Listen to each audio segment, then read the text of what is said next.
10 Mysteries involving families. The death or disappearance of an individual will usually torment their family for the rest of their days. Lives are permanently changed by such tragedies. It is arguably worst when a relative is simply missing, forever denying their loved ones closure. In some cases, however, multiple members of the same family are lost at once, and on rare occasions, there is no family left behind at all. In situations like these, it is up to the rest of society to find out the truth. Below are 10 family mysteries that are largely unsolved.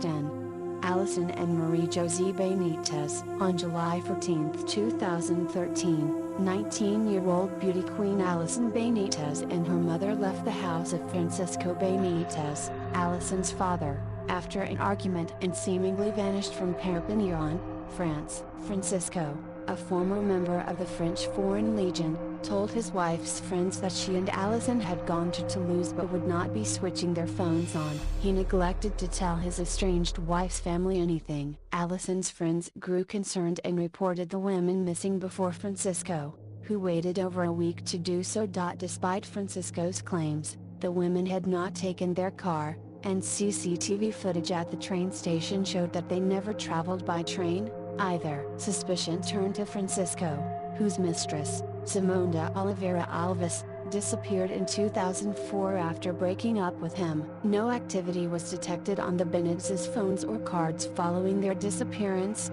and 4 weeks after they left, Francisco hanged himself, leaving behind a suicide note and video that claimed he could not handle being accused of foul play. Traces of Alison's blood were found in Francisco's freezer and washing machine, both of which he had cleaned after the disappearance. No further trace of the two women has ever been found.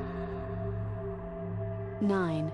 Cowden family. On September 1, 1974, Richard and Belinda Cowden were camping with their 2 young sons in the Siskiyou Mountains in California. The family were due to have dinner with Belinda's mother, who lived nearby, but when they didn't show, the mother made a trip to the campsite, where she found cash, an expensive wallet, and the baby's diaper bag, among other things. With no sign of the family, she alerted the police, but an extensive search turned up nothing. 8 months later, 2 hunters stumbled across the remains of the entire family hidden away in a remote part of the woods. All but Richard had clearly been shot, but no gun was found at the scene. How Richard died could not be determined, but police do not believe he was the killer. Little to no progress has been made on the case since the discovery of the bodies, although police do have a suspect. Dwayne Lee Little, who is currently incarcerated for another crime, was in the area at the time of their disappearance. At the time,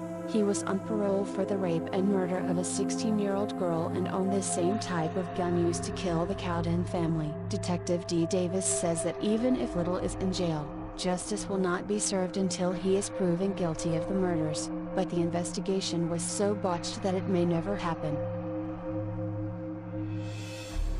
8.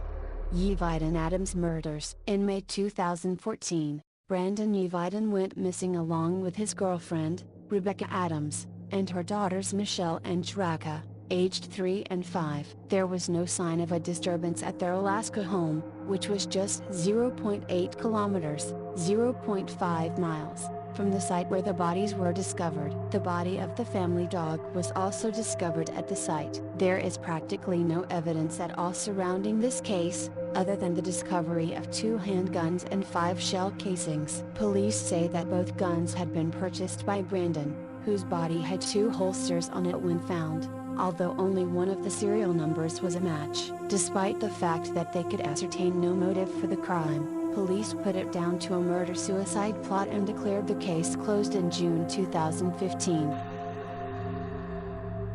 7. Godard family. On September 1, 1999, Dr. Yves Godard left his Cannes, France, home and rented a yacht with his wife, Marie France, his 6-year-old daughter Camille, and his 4-year-old son Marius. None of them have ever been seen since. The family car was left at the port of St. Malo, and examination found traces of Marie France's blood. Apparently, Yves and Marie France had had a fight before they left, as Yves believed she was having an affair. leading police to suspect there may have been foul play. In the days following their disappearance, the yacht was spotted several times before various pieces from the boat were found washed up around the English Channel, including a life jacket, dinghy, and lifeboat. Police received anonymous letters that Eve had been spotted with the children on the Isle of Man and then on the Scottish Isle of Lewis the following month, but these were never confirmed. Police suspect they may have been written by Eve himself to throw authorities off the trail. They also suspected that the pieces from the boat had been an attempt by Eve to simulate shipwreck. In January 2000, a bag belonging to the family was caught in a fishing net in the English Channel. Later that year, fishermen in the channel also discovered a human skull, which was later confirmed to belong to Camille. Another skull was also discovered by more fishermen, who threw it back in the water for some reason. No trace of Eve has ever been found, and police believe he murdered the entire family and fled to start a new life. 6. Barbara and Patricia Grimes. On December 28, 1956, 15-year-old Barbara and 13-year-old Patricia Grimes of Cook County, Illinois, went to see the movie Love Me Tender, starring Elvis Presley. The two girls were due to meet their brother and sister at a bus stop after the film to travel home together but were never seen again. A major search ensued, with Elvis himself making a public plea for the girls to return home, as it was believed they may have run away. But on January 22, 1957, their naked bodies were discovered in the snow near an isolated country road not far from Bridewell Prison. It was determined that the girls had died the day they were due to see the film, and pretty soon, a homeless man confessed to the murders, but this was quickly recanted, as he claimed his confession was coerced. The police decided not to pursue him as a suspect. Shortly after the bodies were discovered, the girls' mother Loretta received an anonymous phone call where a man claimed to have killed the teens and appeared to have private knowledge about the case. When 15-year-old Bonnie Lee Scott of Addison, Illinois, was murdered under the same circumstances the following year, Loretta received another call from the same man, again detailing the murders. The murder of Bonnie Lee was solved, but a connection could not be made between the two cases. Despite being given a 99-year sentence, Bonnie Lee's killer was released after 11 years and has not been publicly identified. He died in 2010, meaning the case may never be solved. 5. DuPont Sallee Gun murders. On April 21, 2011, French police discovered the bodies of Agnes DuPont Sallee Gun and her 4 children, aged between 13 and 18, buried underneath the terrace of their home. Along with their 2 dogs, the family had been shot and killed, most likely in their sleep. Their father, Xavier, a descendant of French nobility, was nowhere to be found. He was last seen leaving a hotel with his rifle on April 15. In December 2010, Xavier had started going to a firing range and had written to the kids' schools just before the murders to say that the family would soon be leaving the country. He had also told friends that he was a spy entering the witness protection program. Also at that time, Xavier's businesses were failing, and he was forced to borrow money from the woman with whom he was having an affair. Despite an extensive investigation, there was no sign of Xavier or any indication of where he may have fled to. Then, in July 2015, the case took a chilling turn when police received a signed note from Xavier that read, "I am still alive." There have been no developments in the case since then. 4.